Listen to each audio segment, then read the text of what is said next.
Good evening, everybody. Welcome to Solo ReacTalk. This evening, I'm going to be reacting to Legend of Kronan, Orks of Omen, Bashtorr, made on the Baldermort Guide to Warhammer YouTube channel. Yes, if you guys want to check out the original video as well as Baldermort's Guide to Warhammer, remember that the links are going to be in the description below. If you want to check out my previous reaction to other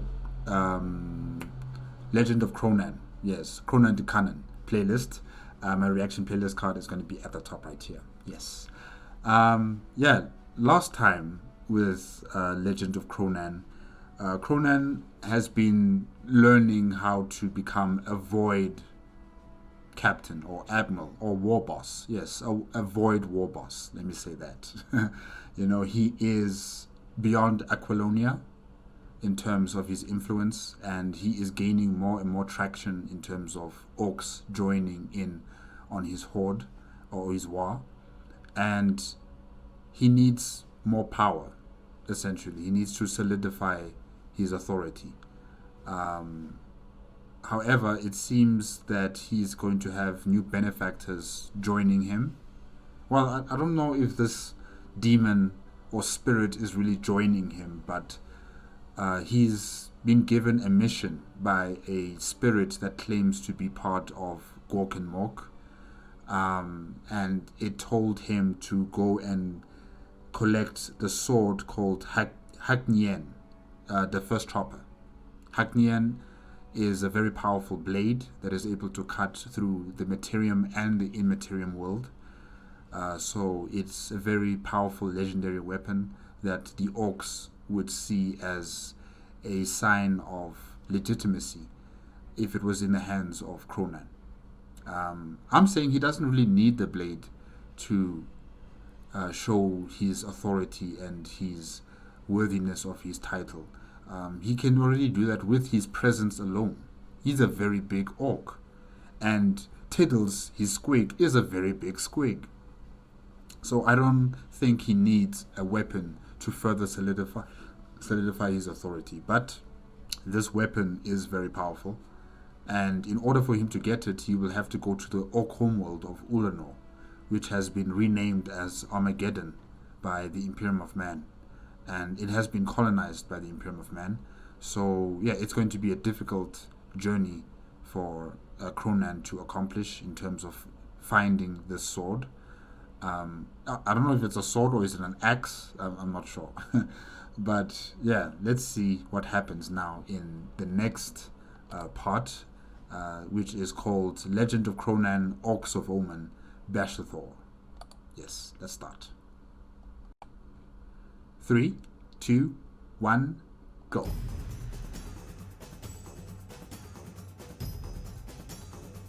Between the time when chaos broke Cadia and the return of the sons of the Emperor, there was an age undreamed of. And unto this, Kronan, wearer of the jeweled crown of Aquilonia, upon a troubled brow. It is I, his chronicler, who alone can tell thee of his saga. Let me tell you of the days of high adventure.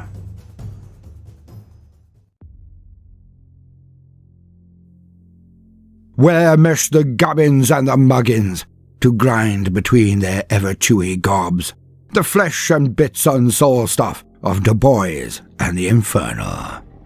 Where roars the anus furnace, its flames cope to devour. Anus furnace?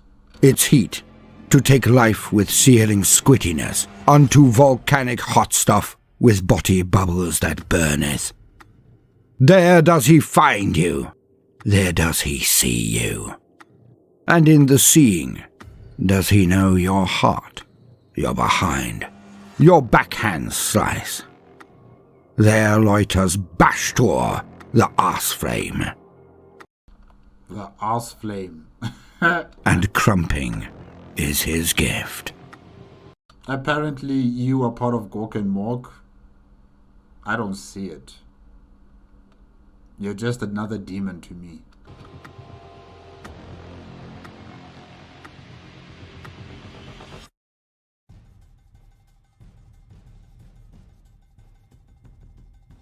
And so it was that our mighty hero, Kronan, the Cunning One, lord of all of Aquilonia, had dominated his world of origin, the first of his kind to defeat the Humies in open war. The only orky enough to bring the disparate tribes of his kind together under the one banner, his banner, and his cunning war. Kronan had seen off pretenders, crushed a chaos-worshipping bag of excrement called Toba, had bested not only armies of the Humies, but even their legendary Angles of Death. The ass-starters. The ass-starters, and their prim-anus knobs. But more than this, he had been guided on his way to greatness by none other than Mork himself, the god of cunning brutality, twin to Gork, god of brutal cunning, the only two gods the Orks ever needed. And as the turn of the ages shifted again, a huge punch-up was in the offing. For the Eldar called it the Banana-Rama, some called it the Wolf Time, others the Time of Bending. But all who were in the know, well, they knew the dong was about to hit the fan. And so it was that the great gods of the Orks had chosen their own heralds, their own prophets. And Gork had moved through the auspices of his mighty son Gazgul Mag Uruk Thraka, the hero of Armageddon, the hero, not the conqueror. Crusher of the Buggins at Octarius, the bane of old Baelai. Yet Mork was hardly sitting around with his thumbs up his posterior. He had rather taken a shine to our hero, Kronan, the Cunning One. He had gifted him with the wit to see, the will to perform that most dread of activities. Thinking. For Kronan was known for his mighty cogitations. In a word, thinking. And so it was that he had outthought and outfought all he had come across. But more! Mork had sent signs and portents, had guided Kronan to the home of the Orks, to Alinor itself. And now Kronan was in possession of the first chopper. Oh, we're gonna skip the part where he has to look for it? Oh, okay. Knien. With it as an icon of favor from the great god Mork, his authority was now unquestionable. Well, more because of his prodigious size, his known fightiness, and ability to crump literally anything he had ever seen. Kronan was the prophet of Mork. He was, undeniably, the Cunning One. And so it was that Kronan had begun a sector-spanning war, for he knew that a massive fight was being waged across the stars elsewhere, with a huge array of the armies of the Imperium to be collected. For none had many reasons for his actions these days, but surely one of the most important was a wish to pit himself against the power and skill of the Katsudas, of the Gold Ones. The armies of the Imperium were as vast as the stars they commanded, all ridiculously named, of course, but a myriad nonetheless. And some could be quite fighty when pushed into a corner. Kronan wanted to collect all of the Anal Militantrum regiments, of course he did. Anal Militantrum? He was not sloppy, or any lickspittle or lollygagger, and he would not sniff at a chance to beat down some of the smaller, pointy-nosed and white-haired arse-starters. But he really wanted to go through their best, the Space Marines. When he had gone through the Tipplers, the Marinators, the City The Marinators. Bears, and the rest, then, he might be able to unlock the Gold Ones, the best of the best. The Humie Emperor's greatest warriors, the Katsuoders. If you wage war in Segmentum Solar, I'm sure the Katsuoders will find you. They will come to you, Kronan. And this was his most cherished personal goal. An outside chance, but worth a shot. If he got them all, collected them all, then surely the Humies would have no choice but to feed him the gold ones. Yet, this would require for there to be a war to end all wars. For the Humies were known to have a massive empire, and they ignored or ran away from most things. So Kronan knew he had to get into the biggest action he could find. A crop of Humies that would all but guarantee the gold ones when you had pulled off the rest of the wrapping. And so, Kronan was now almost ready. He was about to begin his war in earnest, and crusade across the stars on a rampage of pure savagery, and of course brutality, as his great god Mork intended. Now, it must be noted that the muster itself did take a minute, for even when Kronan returned and was hailed by all to be the prophet of Mork, well, again actually, but for some reason it never got boring to Kronan, nor to Tiddles, for he would be excited when he saw his master so hailed. Perhaps it was the jubilation, the boisterous laughter, or perhaps it was because few would keep their attention on the now 10-foot ball of fanged fury, and he would be able to snaffle a few of the least effusive celebrants at the back of any crowd. Oh my gosh. Not that many would attempt to stop Tiddles in any of his snacking patterns, if truth be told. I mean, I would like to see them try. And we always like to be truthful on the Chronicles. But Kronan got knocked off with him at times when someone he was almost fond of was consumed whilst carrying something Kronan had demanded brought to him, which he doesn't want any competitors. Was quite rare, actually. But Tiddles did like to attempt to be a good boy for his master, and that is a rare squig indeed. And while we are on the subject of the Ball of Hate, things had rather changed for Kronan's pet squig. His very first loyal attendant, Tiddles had been a boon time and time again. And nary had a pet ever been more loyal to their master.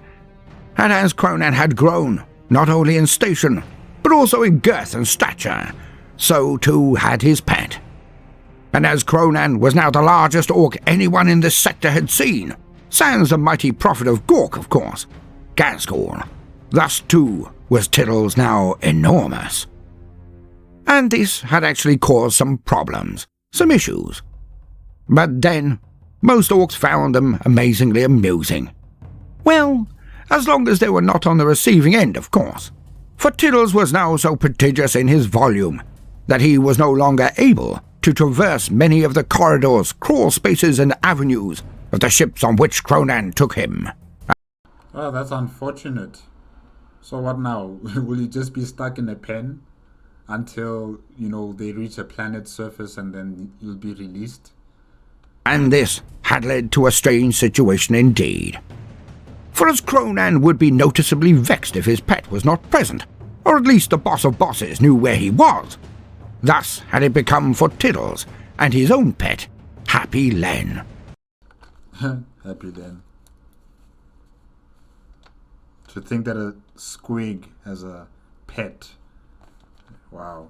A grot called Happy Len.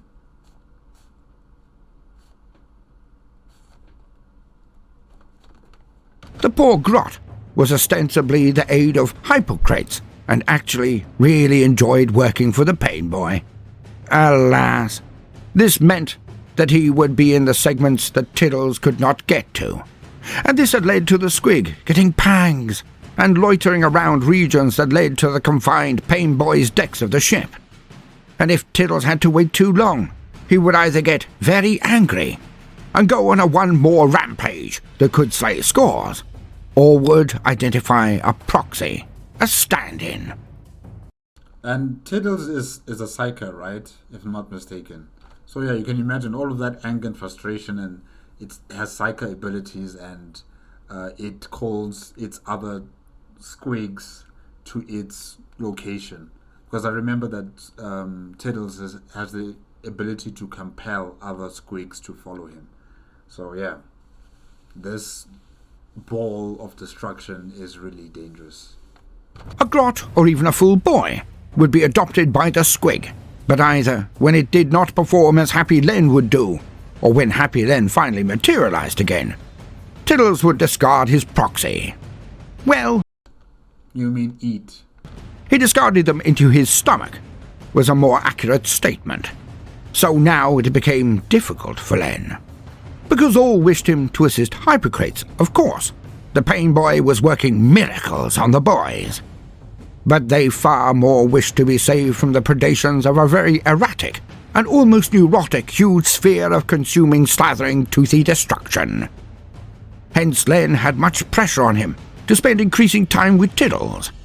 All, of course, while Kronan was away on another ship in the fleet, because Tiddles only really needed his emotional support grot when his master was away. It had started during the Squig Games, or more to put it, the period before, when Kronan had been captured by that scum, Tober, and his boss, Two Smasher.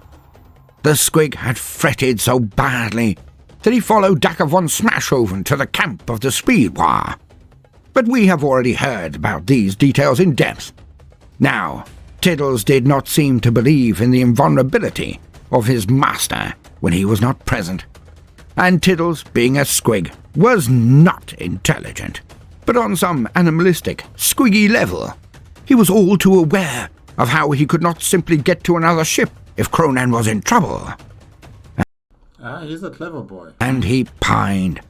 So he turned to his pet, Happy Len, for consolation.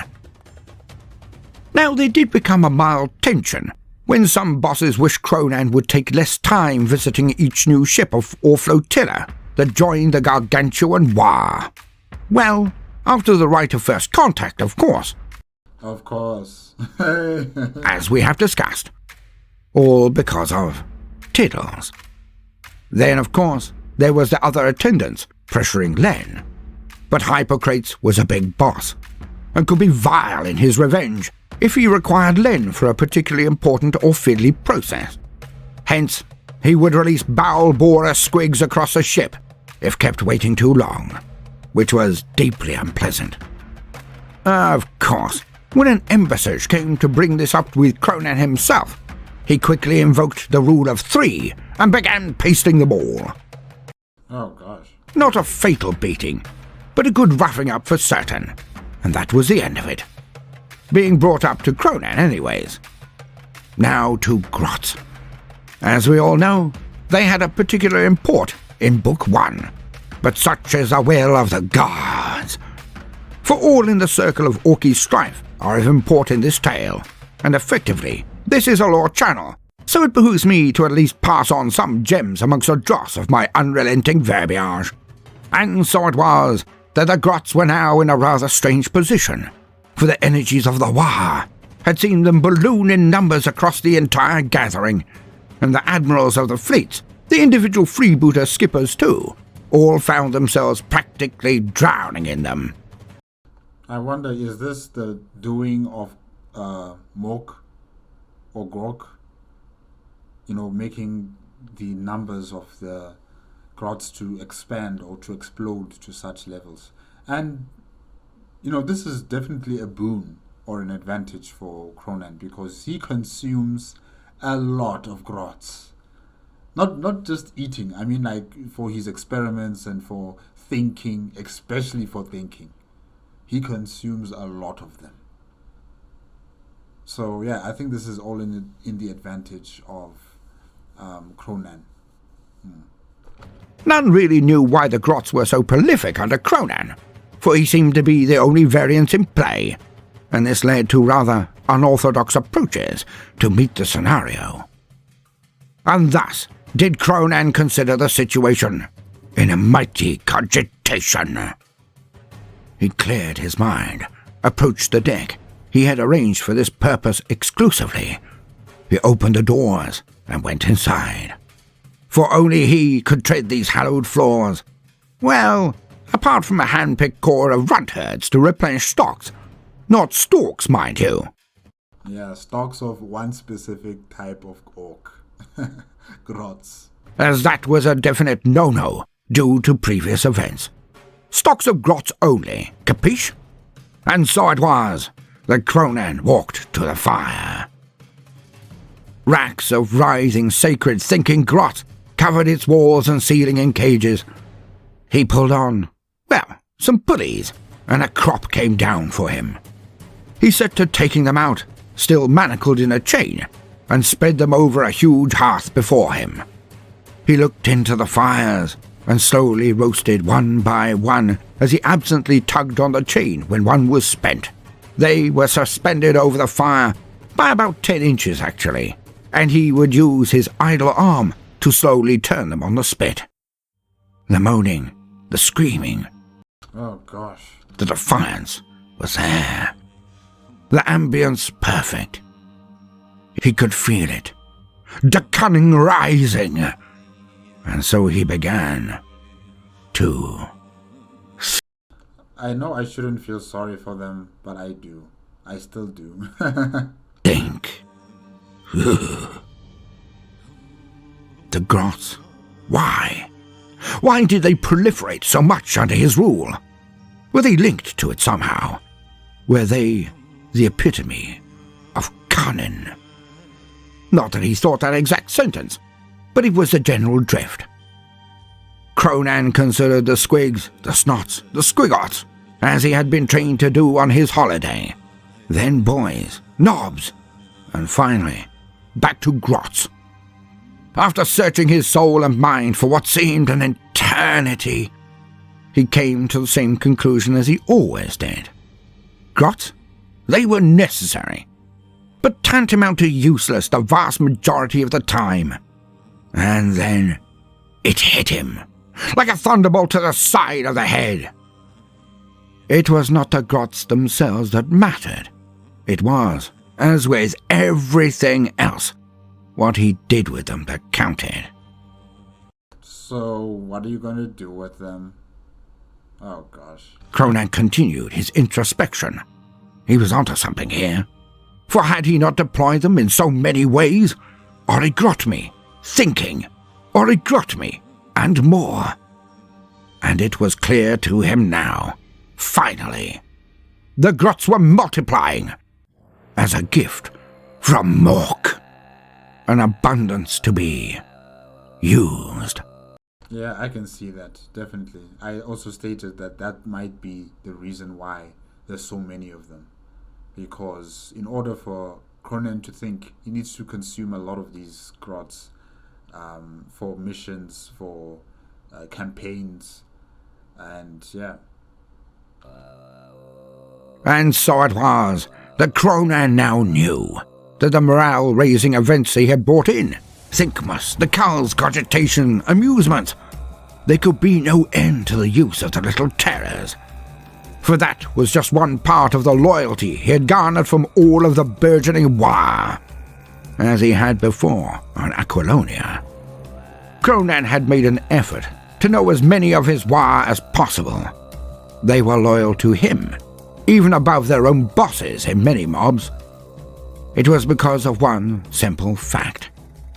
With Kronan, it was never, ever dull. Kronan brought flair and fun to the event, not just cunning, and his boys loved him for it. I mean, they really adored him. Thus, Kronan added this illuminated need to the long list required to truly make a tribe, or war, of orcs continue, to make them stronger. They would need fighting, more fighting, gubbins and muggins and food stuffs, the new addition of entertainment, and of course, more fighting. Of course. Fights and circuses, that is all he needed. But this introspection into the very soul of the orc, well, it put him head and shoulders above all other bosses. And so, thus armed with true, incontrovertible wisdom, Kronan basked in the blossoming, unfolding cornucopia of opportunities for a good giggle. All, unsurprisingly, employing vast amounts of grots.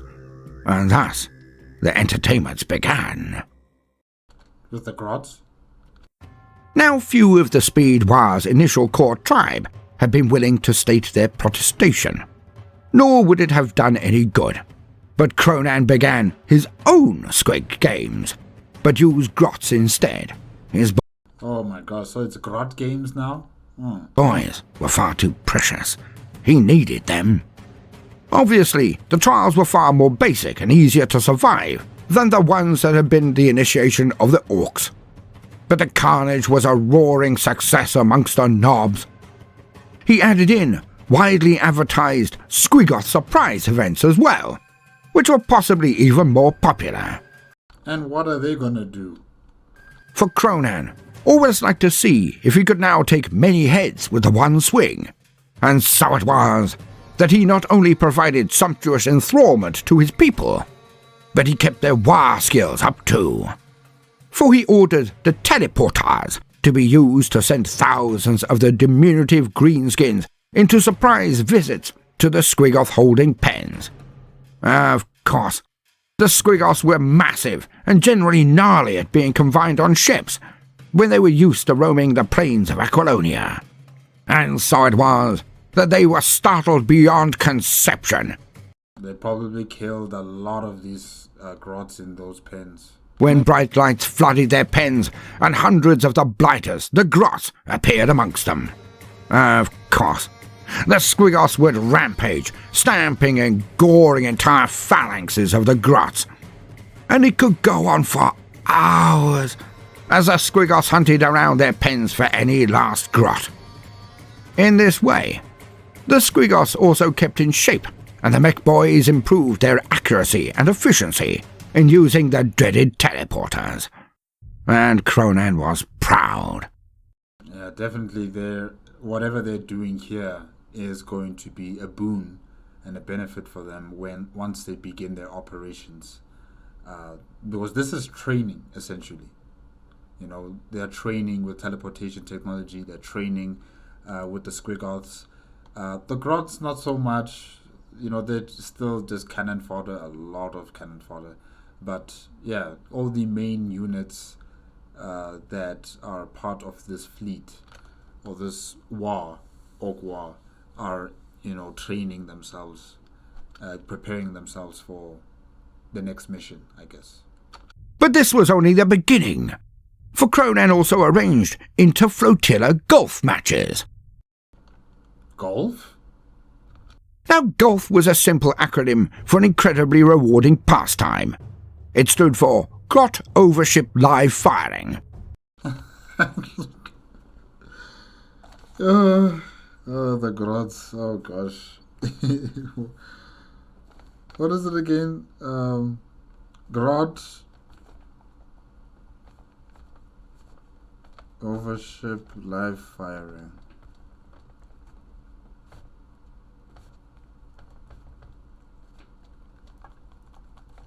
Okay. Not that anyone really understood the terms used. Well, apart from grot and firing. Live as well, I guess. It's odd how you can use a term that uses words everyone individually knows, but put together, they mean absolutely bugger all, without context or prior knowledge. But in this case, it was actually rather logical, the moment one was aware of the intricacies of the sport. For entire leagues were now forming to compete. And this brought another wistful smile to the cunning one, for his mobs were working together more and more with each event. Now the precise rules shifted quite a lot, but the crux of the matter was simplicity itself. First, there needed to be a target. So grots would be laced together and pushed out of the airlock and dangled down chains. These chains would then allow for the pouring of vast amounts of paint that would then mark the lines of the target area, as the grot chains were swung back and forth until either the paint ran out or the grots were let go to float in space, simply to see the look on their faces as they tried to continue holding their breath. And then, with target marked on their sheep, the two teams would climb onto the hulls of their respective vessels. They would then take turns in firing missiles across space at the other sheep. Of course, these missiles had helpful grots strapped to them. And you're firing them in space? Oh, wow. Now, the missiles were never powerful enough to go all of the way to the other sheep. But as there was no real inertia in the void, the grots would power towards a target. If the orcs were lucky or accurate, of course, and the grot would then splatter against the hull. Now they would splatter, as there was no real inertia, thus no deceleration. And soon, teeth were being traded in staggering amounts as the contests continued, and real team loyalty was engendered amongst the mobs. You guys are going to tank the economy at this rate. Origrotmi pinned the grot on the boomsquick, Bat Grot, where grots were thrown at beefy club-wielding orcs, and the distance they could bash them into space was a decider on victory. A dizzying plethora of new activities and sports involving grots was thought up by Kronan with each passing day. And all admitted that even the interminable waiting about for the get-go was not really as bad as all that, all due to Kronan and his magnificent ideas. But why was there such a period of loitering? Simple. Kronan had a plan, but he needed to check his staff, and he needed to learn much more before he could set it into motion. So, what is he going to reevaluate the same war bosses he had on Aquilonia? Or what?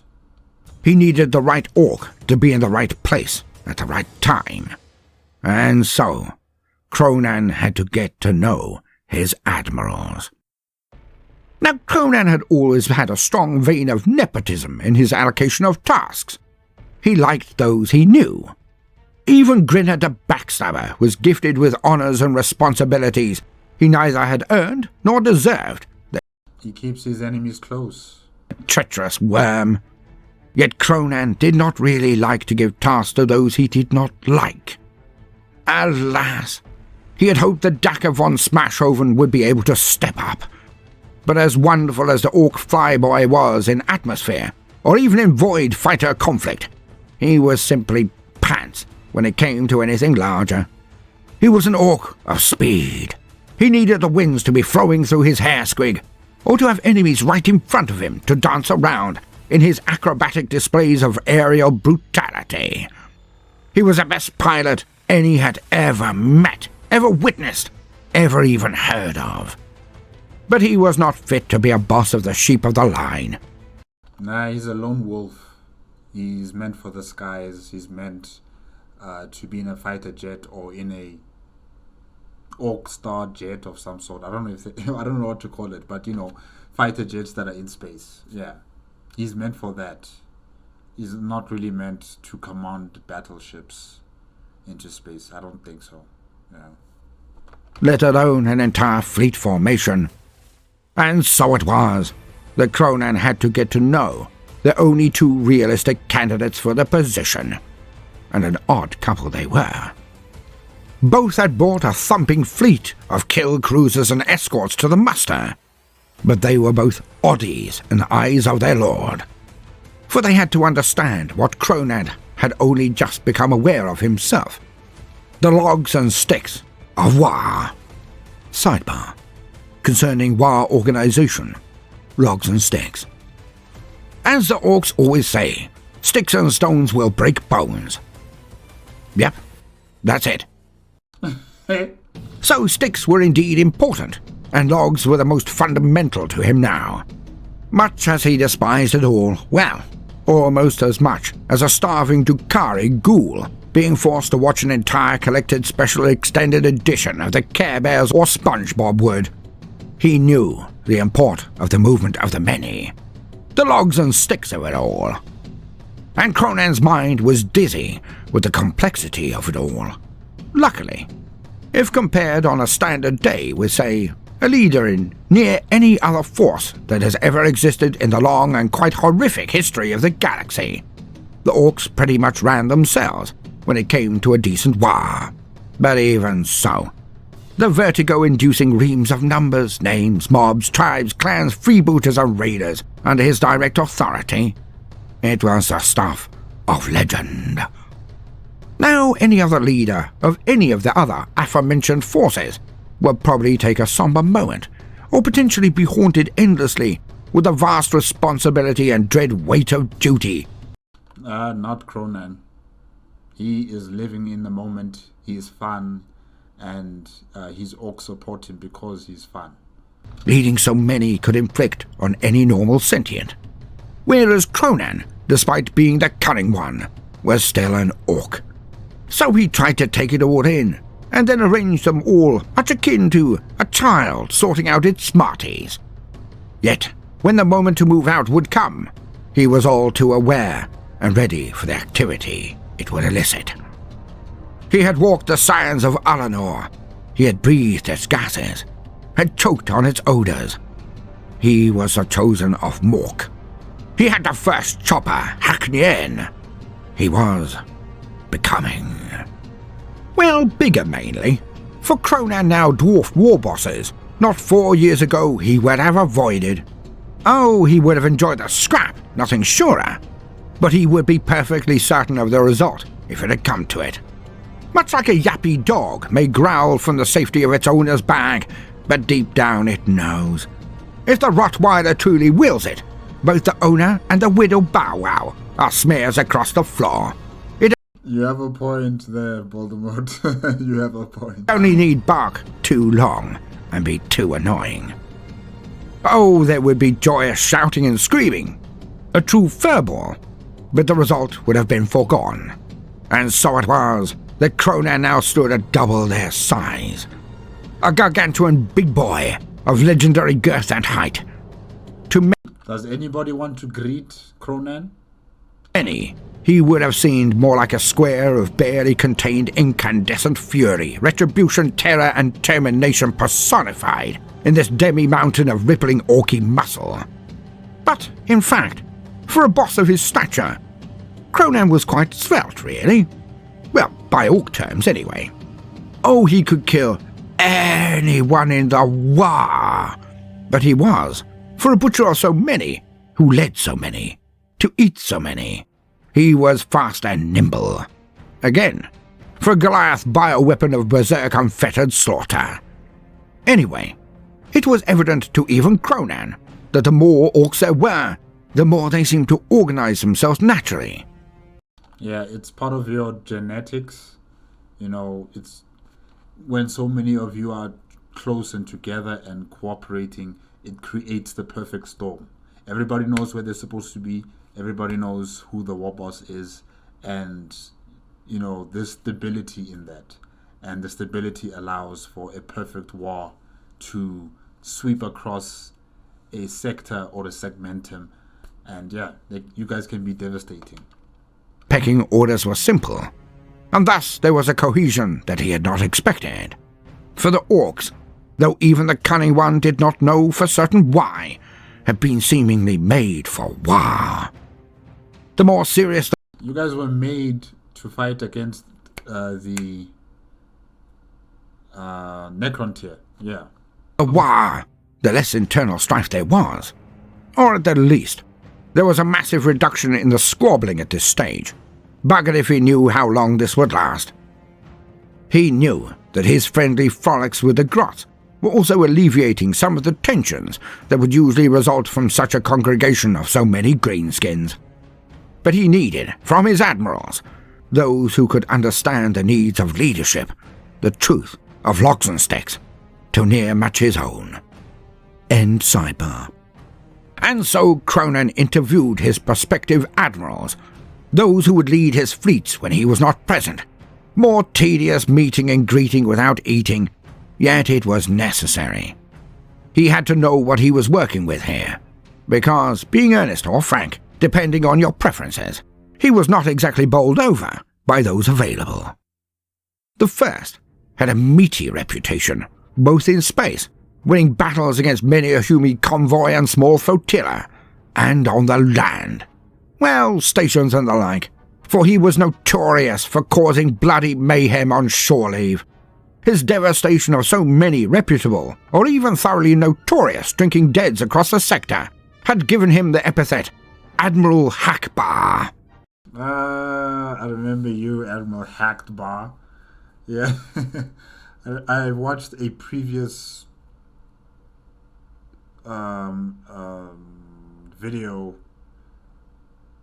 related to Legend of Kronan.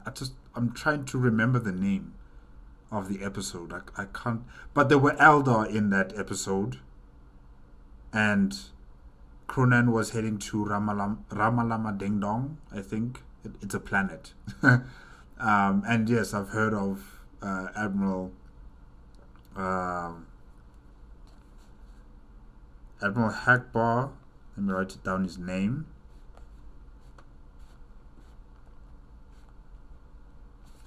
Yeah, I remember him. I don't know if I can't remember if Kronan liked him or trusted him. Yeah, well, we weren't really given enough information about Admiral Hackbar in that episode that I'm talking about, the one where they were dealing with the Eldar, or were they dealing with the Tyranids? I can't remember. Damn it. But yeah, I remember Admiral Hackbar. For Nari was a one left operational after one of Hackbar's colossal benders. Most were not even standing at the end of his antics. Sounds about perfect, eh? Alas, Kronan had his reservations. The orc... Why is his face like that? That's not an orc. Where are your teeth? You know, that is just the signature sign of an orc.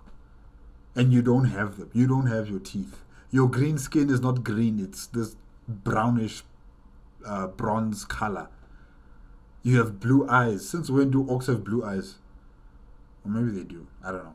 But yeah, there's something wrong with you. You're sick. Had been in some form of a door accident, and his noggin was now vastly out of shape. Oh, please. Please. This orc is deformed, okay? He came out deformed. In fact, he looked astonishingly daft with his bugged eyes and weird head.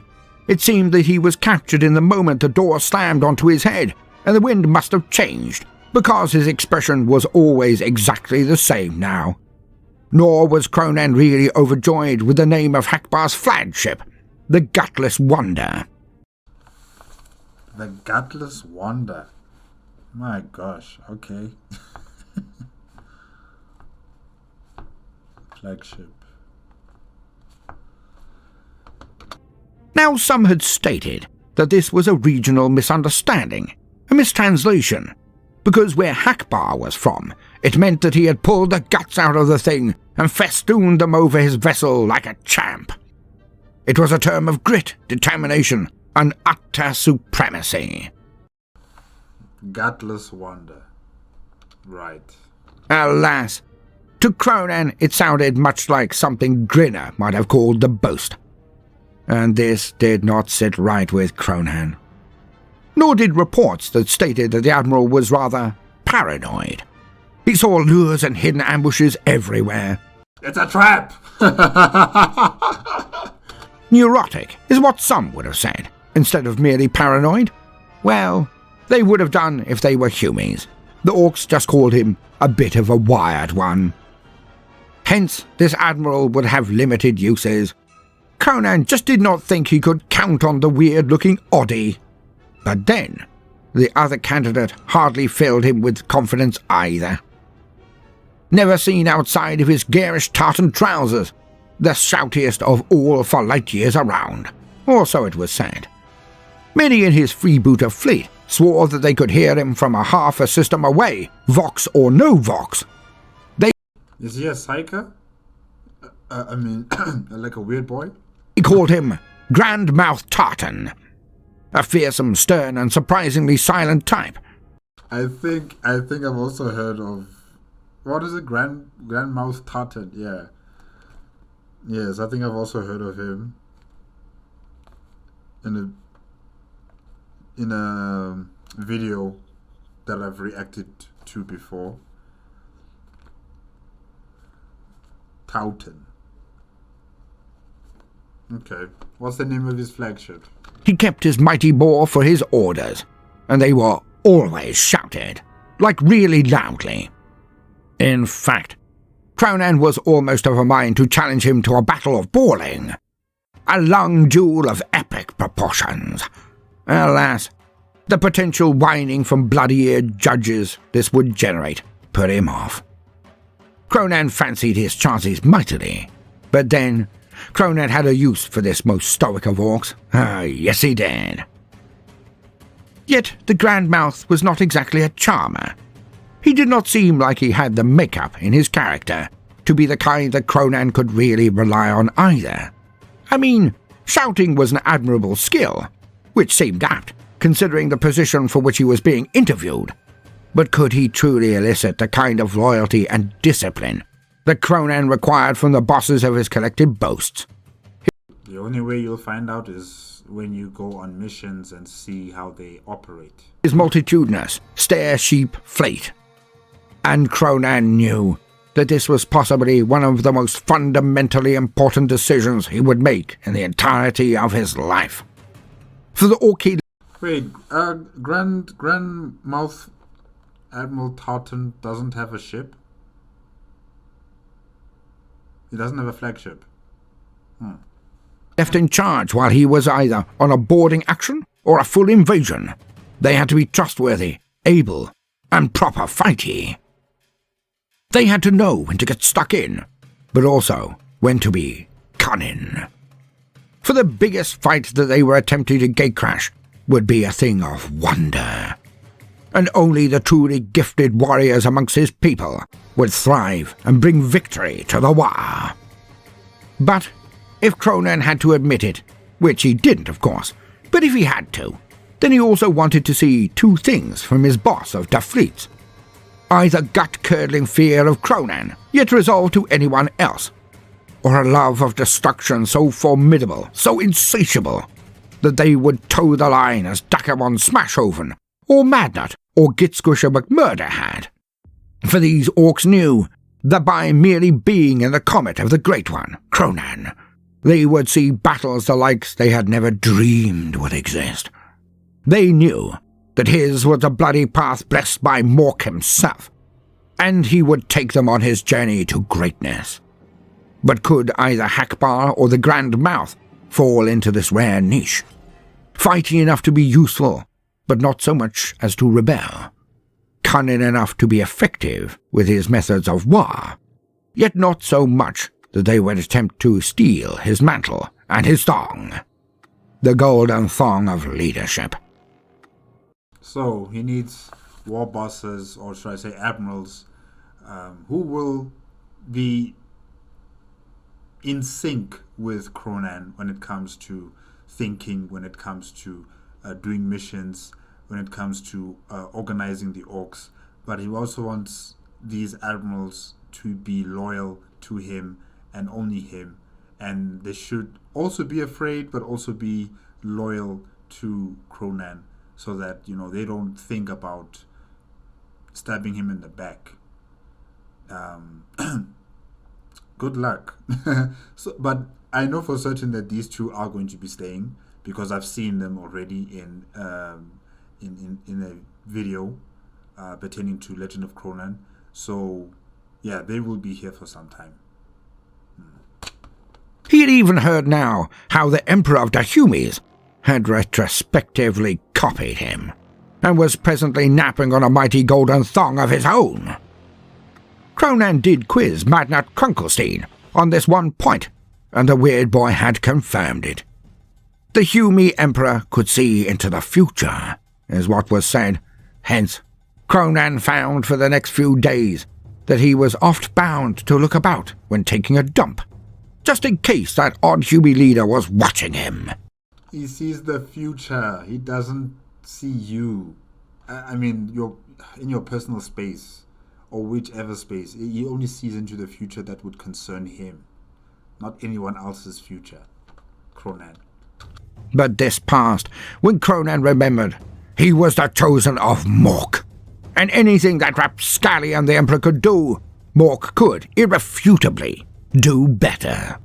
And so it was that Kronan decided that if the Emperor wished to watch him crap, then he could do so, for Mork would obfuscate anything the weird boy Humie wretch would find useful. Oh, yes he would. Hence Kronan forgot the slacker and went about his war again with gusto. Then it dawned on Kronan, as he reclined in his staterooms aboard his flagship, the Mork Rampant, that he could indeed use both of them. The Mork Rampant? Huh.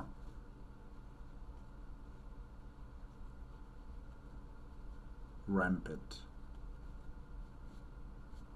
So that's the name of his ship. These admirals, but which to use for the two spars of his glorious wheel of crushing might, he had espied in his mind's eye. For Kronan was now a master of that most deadly of obsessions, planning. He had used 2 plans at the same time before. Now he was prepared for the next step, to have 3 plans working concurrently. Even he was wide-eyed at the complexity of the collage of action and reaction that now boiled through his mind like a mile-wide flow of lava. You're doing things that not many orcs are able to do, Kronan. You are very, very rare, very special. Yeah. He was excited by the potentials, the possibilities. But then he was interrupted by something he knew he should get accustomed to, it seemed. For again, he thought he must have dozed off. For yet again, his flatus had begun to form before his very eyes. Or at least, he had hoped it was his own, as otherwise someone, perhaps the Emperor, had been anally ventriloquizing a prodigious guff into his room. And as it did before, it turned to the color of green, and seemed to solidify in front of him. Oh, the spirit, or the demon. You're back. What do you want? And there it stood, a being of odd proportions, but most definitely sort of orky. But not just a skull this time. It was a fully developed orc form, near as huge as himself. Yet, instead of reverberating prophecy, the thing, when fully apparated, just looked at him and said, "Watcher." Kronan, still believing it a dream, a mirage of his overtaxed mind, did not even raise an eyebrow when it went on to speak to him. And so it was that this huge being of green introduced itself as Bashtorr the Arseflame. Truth be told, Bashtorr the Arseflame. Wait, the name is here on the title of the video. Let me just write this down. Arseflame.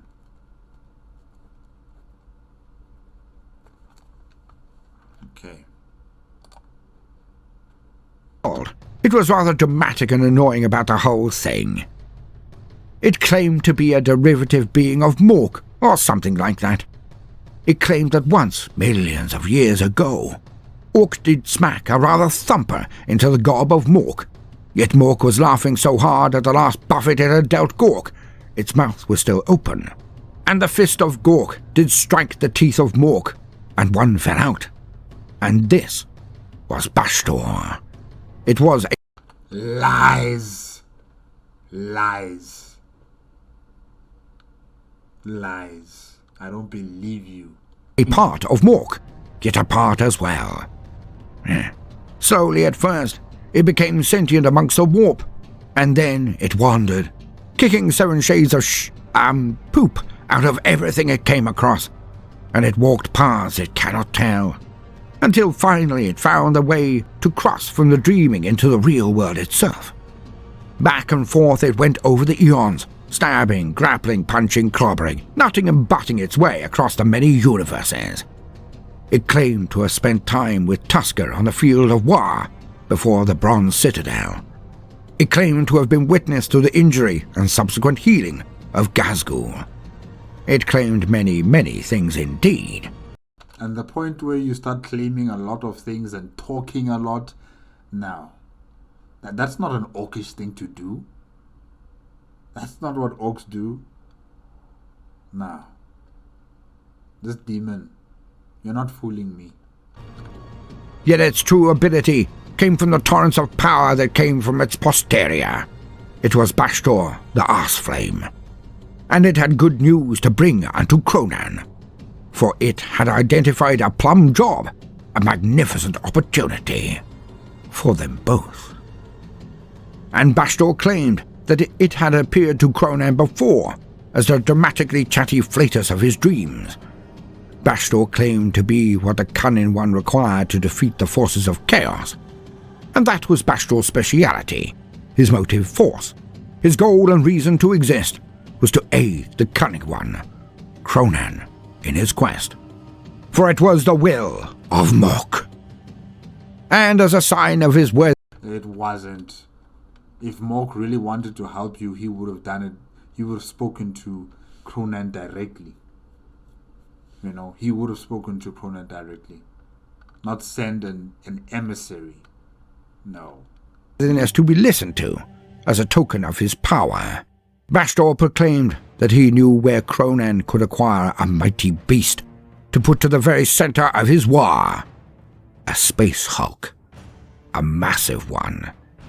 And it was close. And Bashtorr stated that he could assist and empower Kronan even more, for he knew where there were artifacts of great power. All they need do was destroy them all, and a doorway would open amongst the heavens, one that would permit the power of Mork to flow directly into real space.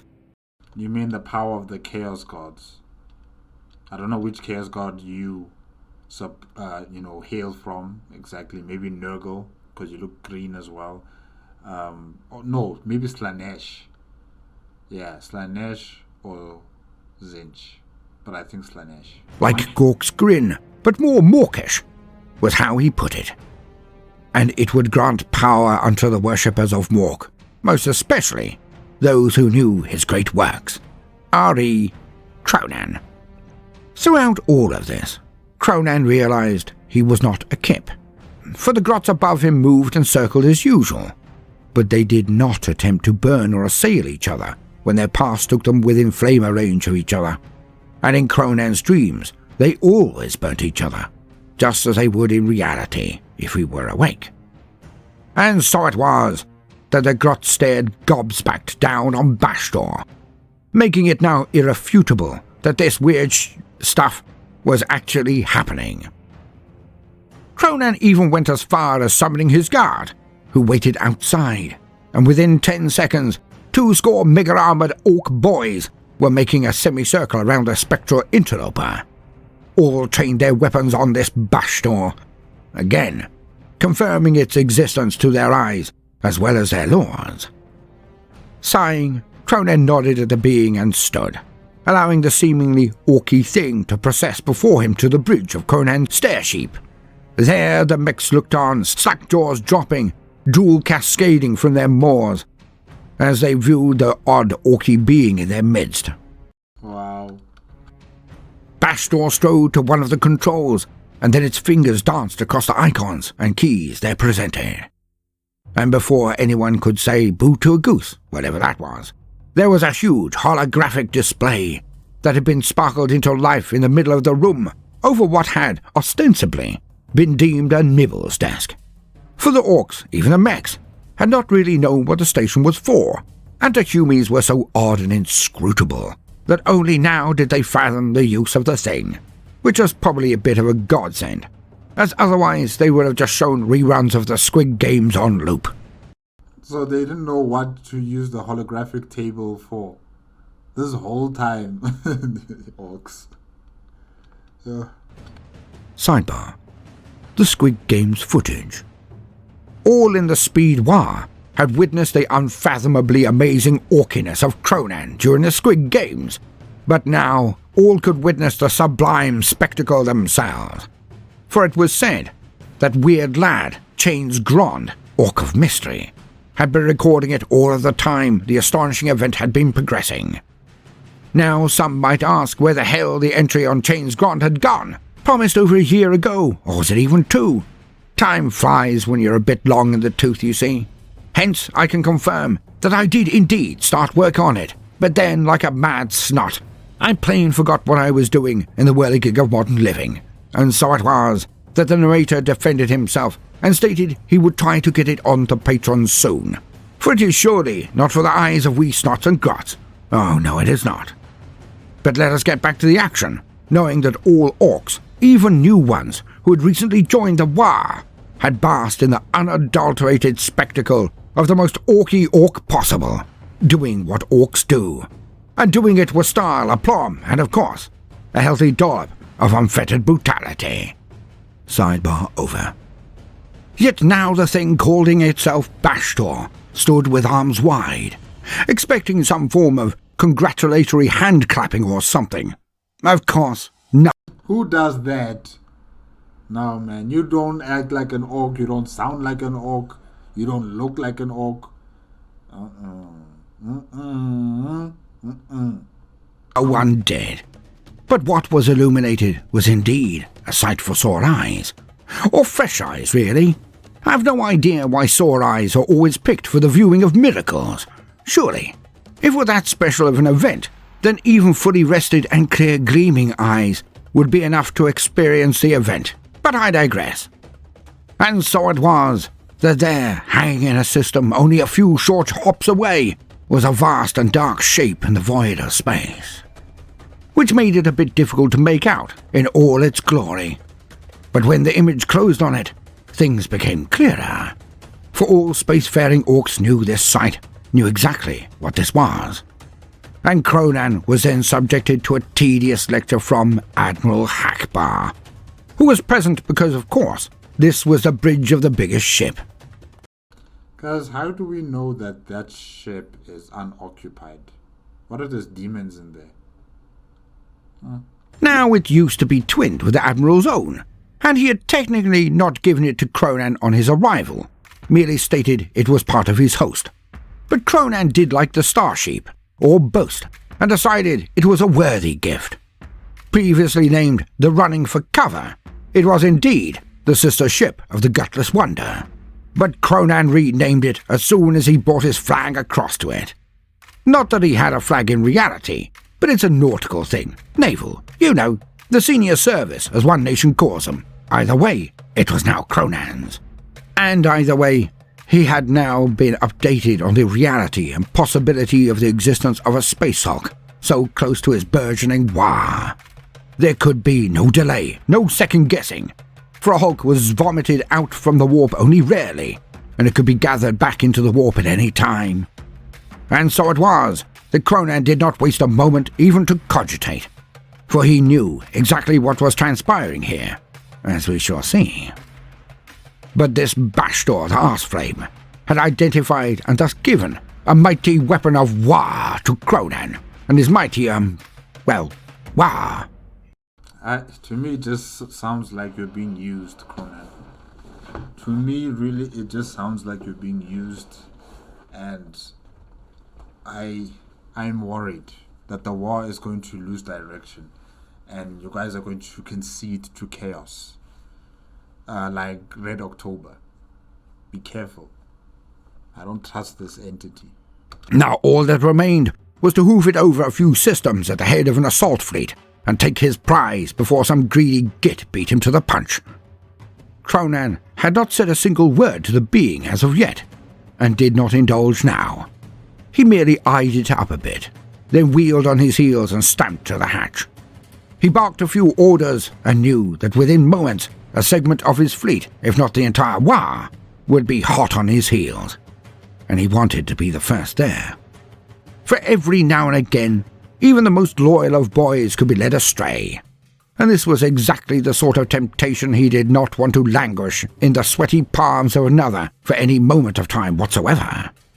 And so, the War, only half prepared and only truly half informed, howled with glee as they fired up their engines and began to move from their flight patterns into a true mustering. Now it was immediately evident who was more in touch with their troops on both fleets. For the starsheeps of the precious and nitpicking Admiral Hackbar were still busying themselves in getting into the perfect attack formation before they even jumped, while the exact opposite occurred in the formations under the direct lordship of the loud and aggressive Grandmouth Tartan. His boasts all just began to disappear as soon as he was informed. Nice. Was this alacrity to display their loyalty and efficiency to the Cunning One? Or was it all due to Tartan wanting a crack at the vast Hulk himself? Well, we'll see when we get there. Kronan could not be certain.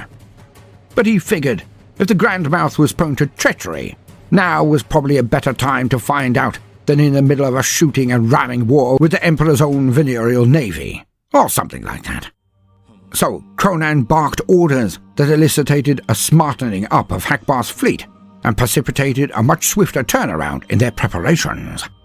But Kronan need not have worried, for when they arrived, the other half of his fleet were lurking around waiting for him.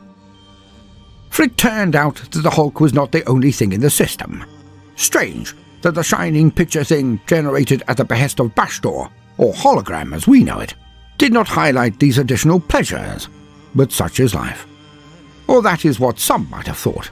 True enough, there was not an overwhelming amount of this going on most days in the war, thinking, that is. But this did not change the circumstances they were all faced with, and Kronan smirked as he saw the chevrons appear on the screens, for the Hulk was not alone at all. It had a large cluster of other ships around it, like shoals of fish around a mammoth squig shark. There were plenty of shapes in the void. And as the Ork War fleet closed in on the conglomeration there, Kronan could make out more and more of the smaller ships. They were like the venereal navy, but not the same. Oh, about the same size, speed and width, length and girth of the Hume ships. Chaos. Chaos. And that's why I don't trust Bashtorr Asfling. I don't. This man, or this entity I should say, not man. This entity has sent you into a trap. Nah. But these ones seemed one heck of a lot more spiky and pointy. And Kronan looked on and began to recognize some of the iconography emblazoned on the hulls of the escorting ships. There were 8 pointed stars, sigils of silliness. These were the worshippers of the same bunch as Toba, the farter, the waif, the thumper, and the bookie bird. They were sheeps of chaos. Now it would be at least a good few hours before the Ork Armada was even within firing range of the spiky human ships. So Kronan did what he always did when presented with an unknown foe. Thinking? He sat on his golden thong, now installed in his mighty ship, and opened up his data slate. Oh, yes, he does have that, yes. It was time to look into his vista, his scorecard, his menu. And when he did, he saw things he had never witnessed before. You see, the data slate was so full of unimportant cobblers that it was much akin to a search for anything of worth on either Reddit or Wiki. One line of investigation meant being led down endless rabbit holes of information, whatever they were, and often Kronan would just get bored. But he did enjoy the best bits, the menus. He had seen the dizzying numbers of differing forces of the Humies, but now, when he went in and tried to interrogate the slate for information on spiky ships, he was greeted with a whole new sub-menu altogether. And this is exactly the same time as he became aware of the existence of traitor Marines. Yes. Traitor Astartes. He could barely contain his enthusiasm as he sat there ready to jump for joy. For the disgusting goddies of chaos had indeed gained supplication and adherence from some of the arse-starters, meaning Marines were now on their side too. And just when Kronan thought he would lose interest in the data slate, he had spent many hours poring over it. Too many, some said. Well, only once. For Tiddles did not really understand the Orkish language of gobbledygook, but he understand tone all right. And anyone daring to besmirch the honor of his master... The language is gobbledygook? Huh. They were swiftly subjected to a close encounter of the dental kind. But even so, Kronan had a new leash on life. He thought he knew it all. Oh, yes, he did. But now, he could see the information about these traitor Marines, and their formations were, as always, as ludicrously named as the Loyalist or even the Prim Anus Marines. How the Humies could ever be taken seriously, Kronan would never know. Kronan's eyes were saucer-wide when he saw the images and then the details that went along with these new opportunities. There were the Alfalfa Legion, or something like that. Sneaky by the looks of it, lots of camouflage, etc. Tedious, but potentially cunning, for they too were the colour of war, green. Then came the Iron Warriors, a drab-looking bunch who seemed utterly preoccupied with health and safety, but even Kronan had to admit that they didn't half have some large darker and massive killer cans with them. He would enjoy opening them up and eating the sweet treats inside. Next was the Fright Hordes. The data reported that they were very scary. You don't have to take these ones serious. Which, of course, they may have been to an emaciated Humie, but Kronan could not take them seriously. Exactly. I mean, really? Against orcs? Nah. They had huge ears on the side of their helms. They just looked daft to the cunning one. Of course, on to the Word Blairers, all dressed in red power armour, but who... I like that name, Word Blairers. ...who looked like... talkers. Yuck. He would avoid them where necessary. Well, unless they got in his way, of course. Then he would just trump them. Then the entry on the Deathbard. From the name and the guts hanging out all over the place, they must have been the Fat One's musicians. They're disgusting. Disgusting. It certainly seemed. Slow and ponderous, Kronan was quite enthusiastic to stomp all over these ones. Then onto the Temperor's Children, or something like that. Chopper makers, one would think. Like big mechs, but not so big and, well, a bit Eldar-looking, really. But he stopped a tad longer on the entry for the World Beaters. And by Gork's tastefully plaited anal beard, did they look like fun? All covered in Humie juice, they looked proper fighty. Oh yeah, they are definitely proper fighty. The World Eaters. Kronan yearned to play with them. I meant to defeat them in manly battle, of course. Penultimately, I mean, you can do both. You can have fun and feed them. Definitely. There were the Thousand Sums, mathematicians all. And in this one moment, Kronan realized he had become more of a connoisseur of crumping. For these ones didn't interest him in the slightest. Oh, he'd crump them if they happened to cross his path, but it would be far more for the full collection. And even if you do, fight with them and you try to eat them, there's nothing there to eat. There's nothing there to kill, really. It's just dust in those suits of armor. For completionism, instead of out of any real zeal to fight these nerds. And then, the unsettling ones. The Black Legion. Appledon's lot. Overrated in Kronan's mind. Appledon. Anyways, obviously a sad knockoff of his own Black Legion. Wimps. But it did make Kronan wonder if old Appledon had been doing what the Emperor had obviously done so often. Was Appledon watching Kronan from the past, sealing his best names and moves? Kronan sighed. The Black Legion were no match for his Black Legion.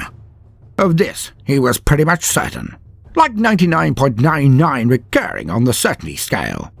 And if they crossed his path, well, there would be no Legion to cast aspersions on his Legion ever again. And Kronan was now aware of Appledon like never before. He wanted to take that head. Not just for the kudos, the razzle-dazzle, the heady fame of it all. No. You see, Kronan took a very personal dislike to Appledon's hat. For it seemed to be made out of a hair squig, but had rings pushed through the squig to make it look taller. And hence Kronan knew that Appledon must have experienced crippling runty euphititis. Oh my gosh. What humans would call short man syndrome. Not that Kronan would have put it that way, of course, but it remained an astute and potentially useful observation for the future. For Kronan had been told in no uncertain terms that any fight big enough, any brawl brazen enough, to attract the amount of human forces that were presently mustering in a system not so far away? Ha! This would surely draw the attention of old Appledon, for he was touted as the War Master. And Kronan took truck with that particular honorific. Yes, he did. I think you want it for yourself. And so it was that Kronan swore, when he had done his duty, when he had taken the head of a gold one, then maybe he would collect the lumpen noggin of this self-proclaimed War Master. There would be a reckoning. Of this, Kronan was adamant. I think you should target Appledon first, and then you can go for the Golden Warriors, the Katsudis, because the Katsudis are far higher than Appledon. Definitely. And so it was that the fleet of orcs ploughed towards the waiting Chaos Space Marine vessels, all clustered around a behemoth of a stair sheep, a space hulk, which unto itself was armed to the teeth. But Kronan and his admirals were only about to become aware of that next episode. Now Kronan had really lent into the showmanship since the events of the Squid Games, and he was prepared for just this eventuality.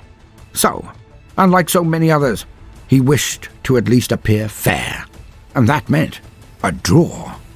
So, again utilizing the Vox across the entire armada, while their stair sheeps all ate the distance between their erupting point and the target, Kronan drew the lots.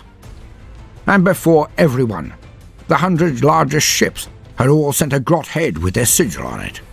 Said grot severed head had been kept in cold storage, and so it was that Kronan reached into the cold freezer, and before all, he called out the first score of ships that would take point. Now it was always understood that the Cunning One would be exactly where he needed to be at any given point in the battle, so there were no guarantees to be the first ship onto the breach, dear friends. But at the very worst, they would be in the first wave, and potentially running hard into the enemy with the Cunning One's flagship at the tip of the chopper. Thus Kronan pulled out the following: the middle finger, the Ed Butter, the Brutality, the Brutal, the Rump Piercer, the Crumper, the Buzzsaw, the Shootiest, the Death Blow, and the Ducker Boss. All meaty kill cruisers. The other ships were either smaller and generally nippier, like brute ram ships, or onslaught or ravager attack class. So they're like escort ships. But one in particular that stood out was the last. It was the old orc battleship, the Furious Squiggoth, one of the oldest and biggest ships that any had seen. It wallowed near the main fleet, under neither of the main admirals. This was the stair sheep of Gouger Grumbleblaster, known for his very staunch reaction to what he considered mutiny, which was rather an expansive list, really. Such highlights as not looking orky enough was easily understandable. But examples like, is a tad too much of a morning, has a history of being right or asking questions, or wears a hair squig of a colour other than mauve. Basically, this is an authoritarian led battleship here, or dictatorial. If you question the captain, you're dead. If you dress a particular way, you're dead. If you try to lead without authority or given authority, you are dead. If the captain just feels like it, like, he sees you as a threat, you're dead. Were less easily explained. Yet Gouger was a hoary old captain, and he was right tasty in a scrap, or so Kronan was informed.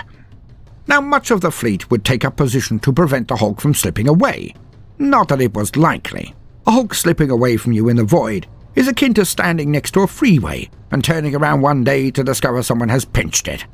Or better still, if you tied someone up so tightly that they were only able to move their neck or to crawl forward on their eyebrows, then you popped out to boil a kettle for a cup of joe, only to find said encased rogue had made it away, and you could see clearly for about 200 acres in every direction. It was that unlikely. But Kronan would not be questioned. He did not wish the Chaos Marines to escape, was more the point. And he did not trust this being who had so mysteriously granted him the exact location of a mass transit system for the remaining orcs on Aquilonia. A gift worthy of Mork indeed. But we shall get to the why soon enough, for Kronan was having none of it, while ultimately playing along for the now. And so it was that the first wave was to go in, and, to the exact surprise of no one in the Armada whatsoever, Kronan's own flagship, the Mork Rampant, was at the very front. Yet this particular vessel was not as it appeared. For Isaac Newtone had walked its corridors for all the time that Kronan had been on his respite. For Kronan did take time out when he returned from Ulador. I was going to mention it, but got carried away with tiddles and grots. But such is the way of chronicles. Often they can be out of order. Not like they are offensive or anything. Not that kind of out of order. Where you It's fine, it's okay. extract the urine in a bothersome way to others. No. But out of chronological order. That sort of out of order. Anyways, I will not dwell on it too much. For Kronan had weeks where he returned to his roots, and he finished off the Grot Rebellion, trained under the Snakebites, and had other amazing, if not pertinent to the moment, adventures. But that is truly a tale for another time, when it's breezy and nice outside, that sort of thing. Or when you're snot bubble blubbing and need a pick-me-up after getting your maracas crushed in the vice of modern living. Dumped or given truly dung-flavoured news of the most spiritually or mentally excruciating kind. Hence, we shall push on to the events of the day, the lesson of the moments given in due course. For in his sojourn amongst his roots, amongst the snakebites, did the cunning one learn much indeed. It also gives me a perfect period to flash back to, when he learns an amazing lesson that he then enacts the benefit therefrom, when in a tight spot. Carte blanche for pulling a fast one is what I say. Others might identify it as a vacuous and inept attempt at polish, but that, as ever, is in your mind to judge. As chronicler, I can only present that which is, was, or will be, and I make no bones about always being right. Now, where the heck were we in the tale? Ah, yes, Isaac. For he had been as active as an orc half his age. He finally had his mitts on a mighty vessel of war, a battle-sheep as powerful as any could ask. But of course, Isaac had made changes. For he was as infused with the power of the war as was his master, the big boss, the cunning one. I wonder what did he upgrade on the ship? Yeah, I want to see. And in this instance, it was like his mind had been always working at half speed. Now, engorged with the war as he was unrestrained, unfettered. Ideas attacked his mind as never before, and in no time at all, the Mork Rampant was bristling. Not just with new ordnance of phenomenal darker, but also with armor and shielding upgrades that would make an Iron Hand move theirs faster than a 14-year-old ganger. Kronan's ship was meaty indeed, and it was a good job it was, because the Chaos Marine starships were damn disciplined, and they were very fighty indeed. Long-range missiles came at Kronan's ship like a swarm of angry squig-wasps and impacted on the surface. Point defense. The fleet behind him, Kronan now ordered the drums to begin. But odd indeed was the speed of the Orc fleet, and it put the Chaos Navy right off. For as they got closer, the Chaos fleet could see strange protrusions from the lead ship, like long spikes coming out the side of it, but with flat edges. These things were in huge banks on the port and starboard of it. What are these things, like hooks? And as they moved, the vessel would accelerate, as if hit by a sudden burst of energy from its engines. The engines which stayed at exactly the same output through the entire approach. But why was this? Well, on that holiday, he did indeed spend time with the snakebites. They introduced him to boasts, things that could float on the big wet patches around the landmasses of Aquilonia. Like never-ending rivers, but these boasts could sail upon them. And Kronan had learnt their ways, and the ways of the freebooters who plied their trade there. When to raise the skull and crossed grots to indicate their intentions, how to board and butcher efficiently and with fun. And Kronan saw how boasts moved. It was all about wind, sometimes, but most often, simply elbow grease. And he saw no reason why the boasts of the void, the stair-sheeps, could not operate in the same way. Despite what ISAP might have maintained, speed was not only about engines. And, commencing the same sort of operations that you would find on the sea in the void, I don't know if it would work the same way. But, okay. It was like victory. Over the Humies, over the Astartes, over the entire galaxy. It began with elbow grease. And thus did Kronan share his plan with the mechs so that they could enact it. Now ISAP gave him a sniff that reminded all of a particularly nasty turd whiff being suddenly encountered whilst in polite company. Not that any of them knew what polite company would even look like, but the point stands. But none defied their lord, for was he not the cunning one, the greatest and brightest, the most orky of all orcs? They need not encompass his mighty plan to go about their toils, and so they did, and all was prepared. And so it was that Kronan's eyes flashed with a corona of green power as he let his right arm swing down, and then Kit Squisher McMurder bashed on 2 drums, echoing through the voxes across the ship. The lashers got to work. Okay, not all were really musically gifted, and didn't actually adhere to the beats of the drum. More freestyling on the soon torn and bloody backs of the pullers, but it did help the enthusiasm of said pullers. Particularly meaty and effective pullers had small squigs or snots thrown into their opened gobs to keep them healthy and hearty during the event, and thus this seemed the two-edged sword of true management of the many. For Kronan had arranged both carrot and stick to get the job done, the genius.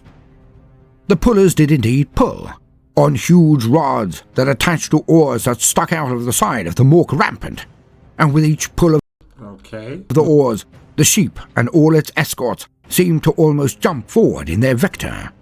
This meant that they were on the Chaos Navy before any had even fired up their lance batteries. The Mork Rampant dived right into the midst of the traitor ships and let fly with every single cannon, blaster, missile, darker of every kind into any and all around them.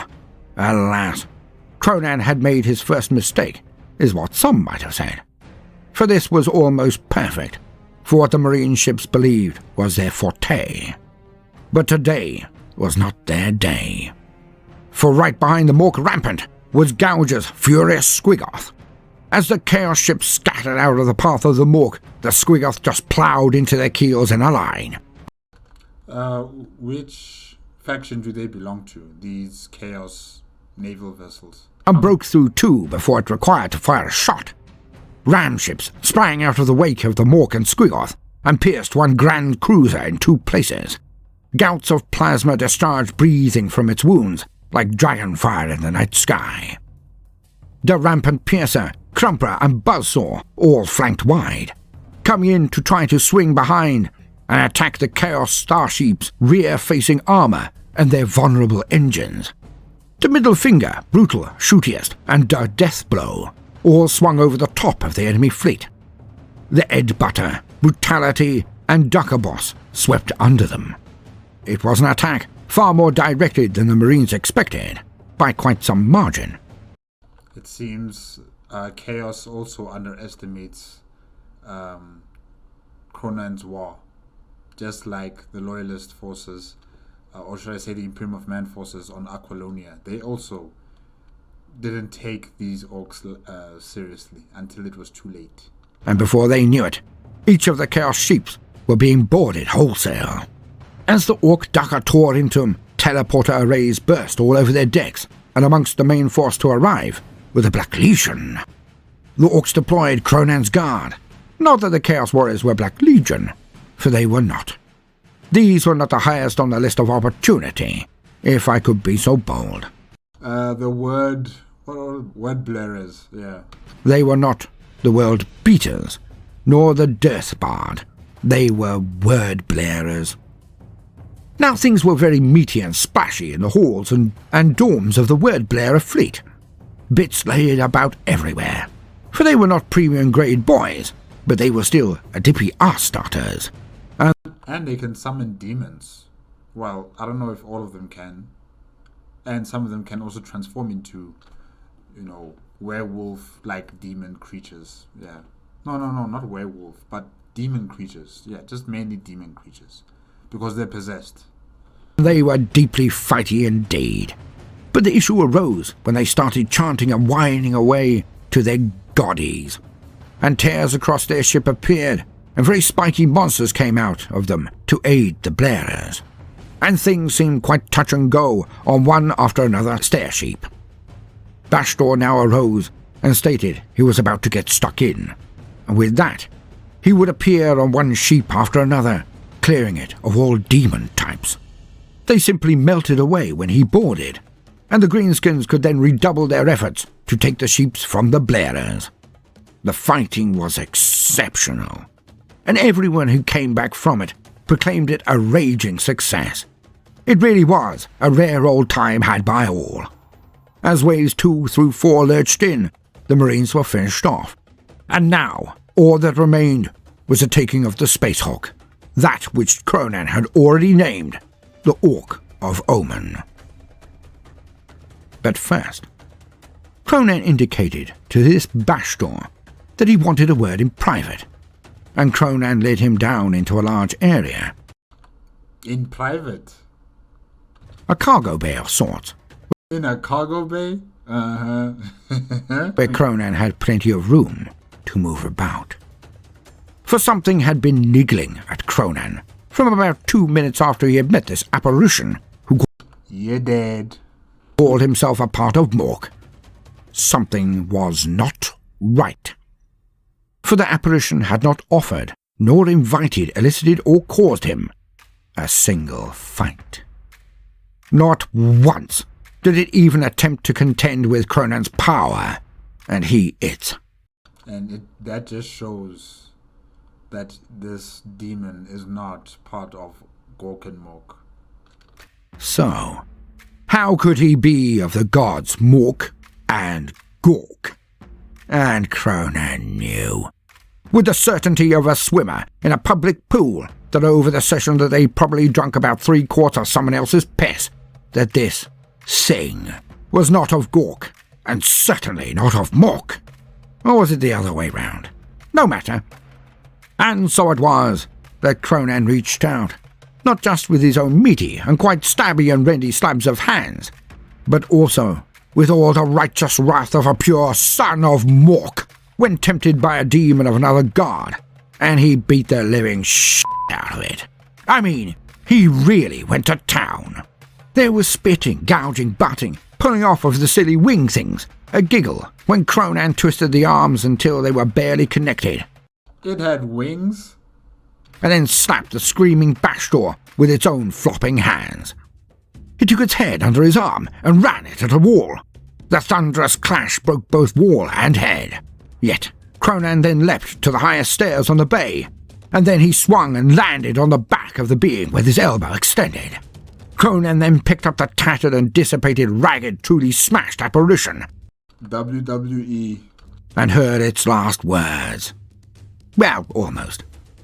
How in the name of the warp are you able to do this? Kronan ignored it. Kronan then picked it up by its legs, swung its head down, and then thumped the being pretending to be Bashtorr's last fragments of head into the ground. Its spine snapped, like old twigs under a kin's fat transport wheels. It crumpled into a pile of misshapen limbs as he let go. As the last wisps of its soul evaporated back into the warp, a last sigh escaped its throat. I'll get you back for this, you bastard. And Kronan knew all he needed to know. It seemed that Toba had made better, more cunning friends in hell. But clearly, no more art than he was. Ha! The power of the war left Kronan.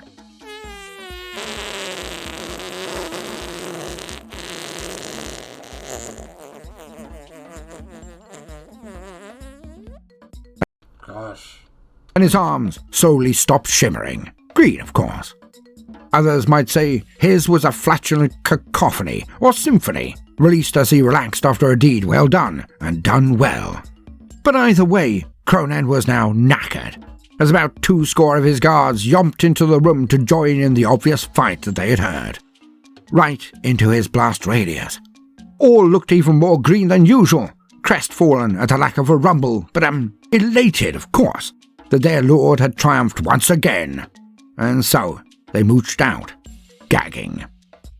Kronan went to sleep, giggling. That was bloody fun. He would now have to see if he was now Huey wizard-proof. That felt too good to not repeat somehow, as soon as possible. And of course, fart-trapping his knobs was the cherry on the top. And so he arranged the arming of storming parties to delve into the hulk, but this would take time. And so it was that Kronan took this time to return to his quarters. He then giggled himself to sleep over the events of the day, acknowledged that very soon he would be in command of the Orks of Omen, the biggest stare sheep he had ever heard of. And so he swept into the sleep of the just. To be continued.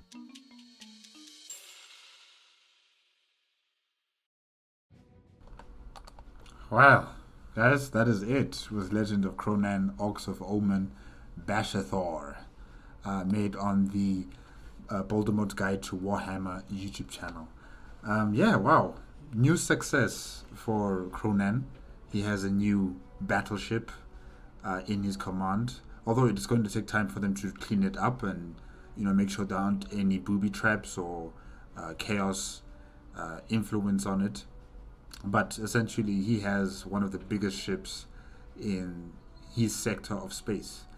And yeah, Bashtorr, I knew we cannot trust you. You don't sound like an orc, you don't look like an orc, you don't have the presence of an orc, and you talk a lot. Orcs don't talk as complicated or as in-depth as you do. They don't. So there's no way you can be born from Mork or Orc and their teeth. Nah.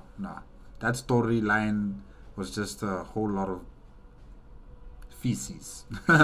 It was a whole lot of feces. And in terms of the new admirals, Admiral Hackbar and Admiral Toten, I'm sure they will prove themselves worthy. Toten is already proving himself. Tarkin, sorry. Tartan, yes. He's already proving himself worthy with his organization skills. Hackbar still has to prove himself, and I think he will get that opportunity eventually. It's also good that there's a tournament happening in the fleet, but it's involving the Grots. The poor things, they are dying, man. They are dying in ways that are just so gut-wrenching and just heartbreaking. And so many of them are just being consumed by squigots in these Groth games. And yeah, I feel sorry for them.